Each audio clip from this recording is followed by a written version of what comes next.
প্রায় 4 লক্ষ টাকার ব্রাউন সুগার সহ গ্রেপ্তার শিলিগুড়ি এক যুবক। ধৃত যুবকের নাম দুলাল রায়। ধৃত যুবক শিলিগুড়ির বাসিন্দা। বৃহস্পতিবার ধৃতকে রায়গঞ্জ জেলা আদালতে পেশ করল ইটাহার থানার পুলিশ।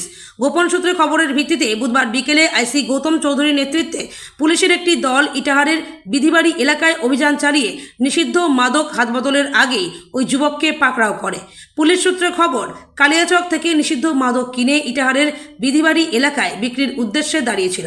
সেই সময় ইটাহার থানার ক্রাইম ব্রাঞ্চের তদন্তকারী অফিসাররা হানা দিয়ে ওই যুবককে সন্দেহজনকভাবে আটক করে।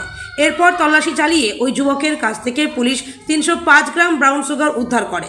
বৃহস্পতিবার ধৃতের বিরুদ্ধে মাদক আইনে মামলা করে আদালতে পেশ করে। তবে এই বিপুল পরিমাণ ব্রাউন সুগার ওই যুবক ইটাহার বাদে আর কোথায় কিভাবে বিক্রি করত এবং আরও কারা এই নিষিদ্ধ মাদক কারবারের সঙ্গে জড়িত, এখন সেই তথ্য জানতে ঘটনা তদন্ত শুরু করেছে ইটাহার থানার তদন্তকারী অফিসাররা। বিধিবাড়ি এলাকায় এক ব্যক্তির কাছে মাদক পাচারের উদ্দেশ্যে এসেছিলেন দুলাল রায়। খবর পাওয়া মাত্রই ইটাহার থানার বিশেষ পুলিশ বাহিনীর একটি দল সেখানে হানা দেয়। ঘটনাস্থল থেকে অভিযুক্তকে হাতে নাতে আটক করে থানায় নিয়ে আসা হয়। তল্লাশি চালিয়ে তার কাছ থেকে 305 গ্রাম ব্রাউন সুগার উদ্ধার করে পুলিশ। উদ্ধার হওয়া এই মাদকের আনুমানিক বাজার মূল্য প্রায় 4 লক্ষ টাকা।